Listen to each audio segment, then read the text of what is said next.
कैसे इंस्टाग्राम में fake followers बढ़ाते हैं। ये एक्चुअली ये फेक नहीं होता, ये रियल होता है। इसके लिए आपको चाहिए होगा ये फॉलोअर्स प्लस वाला ऐप, ये आपको प्ले स्टोर पर आसानी से मिल जाएगा। इसलिए वीडियो को शुरू करते हैं।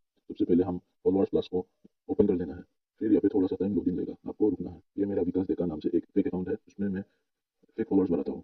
तो इसके लिए आपको 20 वाला जो ऑप्शन है इसको क्लिक करना है। यहाँ पे क्लिक करने के बाद थोड़ा सा लोडिंग होगा। फिर आपको नीचे फॉलो प्लस 6 पॉइंट्स का जो ऑप्शन दिख रहा है उस पर आपको क्लिक करना है। ऐसे ही आपको पॉइंट्स मिलता जाएगा। कभी कभार ये नहीं मिलता लेकिन ज़्यादातर मिल जाता है। ऐसे आपको पॉइंट्स मिल जाएगा। या फिर आप पॉइंट्स को बाय भी कर सकते हो। फिर आप ऐसे अपनी किसी भी फोटो या रील्स में लाइक बढ़ा सकते हो, या ऐसे आप अपनी फॉलोअर्स बढ़ा सकते हो। जैसे मैंने अभी कुछ ही दिन पहले बढ़ाया था।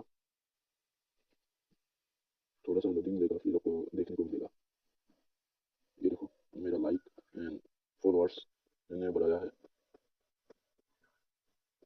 यहाँ पे गोल्डन फॉलोअर्स भी मिलता है।